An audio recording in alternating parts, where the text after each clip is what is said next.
나는 어떤 무엇을 어떻게 하길래 내 주변에 있는 어르신 두 분이 시어머니도 그렇고 친정엄마도 그렇고 나를 정서적인 쓰레기통으로 이렇게 취급을 하시나 너무 신기하지 않아요? 두 분 중에 한 분도 환장하겠는데 두 분이 똑같이 지금 이러고 있다면 이거는 내 쪽에서도 찾아봐야 되는 게 굉장히 중요하다는 말씀을 드리고 싶은 거예요.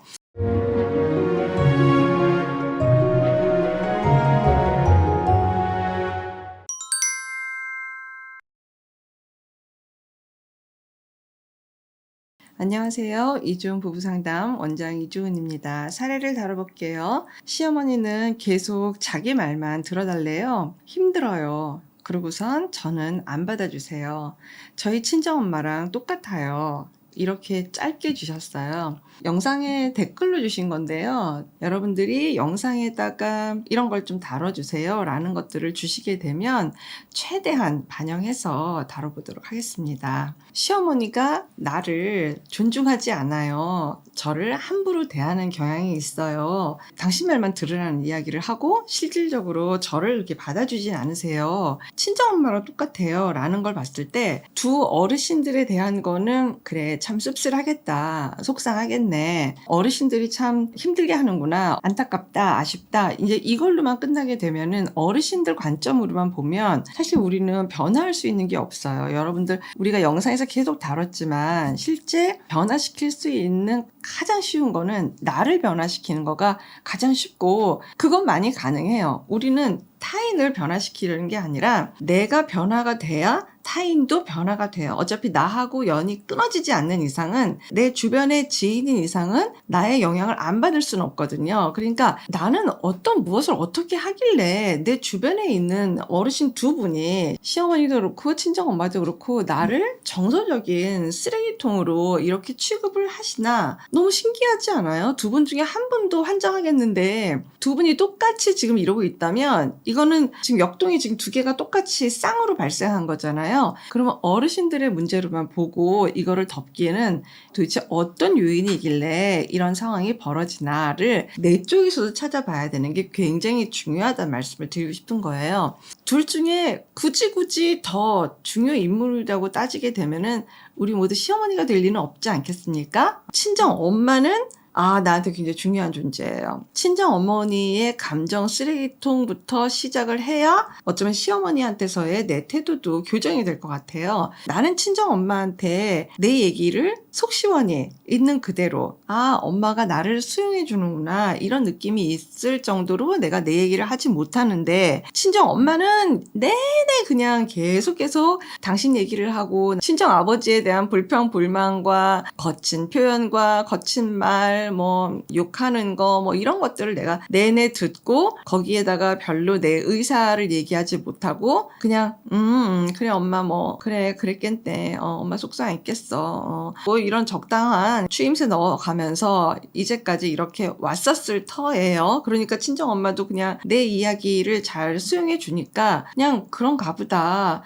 받아줄만 한가 보다. 엄마는 별로는 생각이 없으신 거예요. 습관처럼 그냥 계속 수십 년 되어 오신 거죠. 이 태도가 아마 이 부인한테는 그냥 익숙한 태도가 됐을 것 같아요. 그러면 아마 이게 교우 관계에서도 이런 태도를 냈을 것 같고, 일을 하셨으면 직장 상사나 선후배든지 어디에서도 대부분 이런 기류의 태도를 가지고 살아오셨을 확률이 좀 높겠죠. 친정 엄마한테서의 태도가 그대로 시어머니한테서까지 적용이 되고 있다라는 측면에서는 이 부인은 분명히 내 쪽에서의 원인을 반드시 찾으셔야 돼요. 이거는 두말 할 것도 없이 개인 상담 영역이고요. 이 부분이 교정이 되지 않으면 좀 염려가 되는데요. 자녀가 있으신지, 지금 현재 없으신지, 앞으로 있을 예정인지 잘 모르겠지만 비슷하게 갈 소지도 또 있어요. 이 영상을 보시는 분들이 다들 며느님 입장만 있으신 건 아니에요. 또 내가 며느리 입장이기도 하고 내가 딸 입장이기도 하지만 사실 나한테도 딸이 있고 아들이 있고 자녀가 있잖아요. 뭘 기억하시면 되냐 하면요. 나는 딸한테 어떤 이야기를 해요. 그리고 사실 딸밖에 얘기를 들어줄 사람이 내가 아무리 생각해도 없는 거예요. 왜냐하면 창피하거든요. 친정에 얘기하려니까 부모님 마음고생 시키는 것 같아서 못하겠어. 친구한테 얘기하면 더 짜증이 막 나기도 하고요. 제일 안전하고 내 입장에서 제일 편하고 별로 이렇게 뒷말 나지 않을 것 같고, 그리고 너만 알아? 라고 했을 때 뭔가 이렇게 지켜질 것 같은 착각이 들고, 이거는 내 딸밖에 없는 거예요. 그러다 보니까 내 딸한테 뭔가 이야기를 해요. 사람이다가 보니까 그래요, 좀 할 수도 있겠다 싶어요. 그러면 본인도 딸의 입장의 것을 받아줄 생각도 좀 제발 좀 하세요. 아들한테 얘기를 했어도 아들 입장도 또 받아줄 생각도 좀 하세요. 아들이 저한테 얘기를 안 해요. 걔는 좀 말 수가 없거든요. 이거 다 지금 어머니 작품이시거든요. 그러니까 그러면 물어보세요. 너 마음은 어떠니? 너 생각은 어때? 오늘 컨디션 어때? 이런 것들을 그럼 나는 궁금해하고 있는지, 내 정서를 갖다가 퍼대서 그냥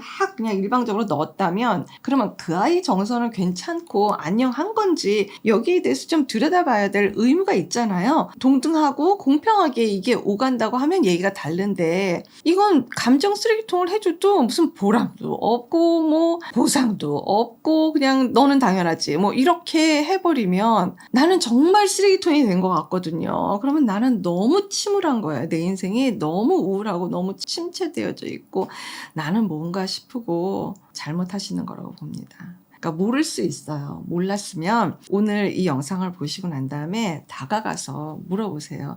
불편했지, 힘들지, 어렵지. 사실 뒤집어 생각해보면 여러분들의 감정 쓰레기통을 왜 하겠습니까? 그 사람한테 내가 의미 있는 사람 되고 싶고 좋은 사람 되고 싶고 나 괜찮은 사람으로 여겨주세요. 그거를 너무 적극적 태도로 감정 쓰레기통 역할까지 해가면서 그 존재 되어 보겠다고 하는 거거든요. 여러분들 상호적으로 생각하시는 거 그동안 영상에서 많이 다뤘잖아요. 이 댓글을 주셨던 분부터 시작을 해보시면 좋겠어요. 여러분들 모두 다 나는 과연 상호적으로 하고 있나? 내가 상호적으로 되지 않는 거에는 열받고 화나고 막 짜증이 나고 막 신경질 나고 막 이러는데, 과연 나는 옆에 사람한테 상호적으로 했을까? 여기에 대해서 나 과연 들여다보고 관리했나? 이거를 오늘은 한번 생각해보는 그런 시간들 되셨으면 좋겠습니다. 고맙습니다. 건강한 부부 애착이 나라를 살립니다.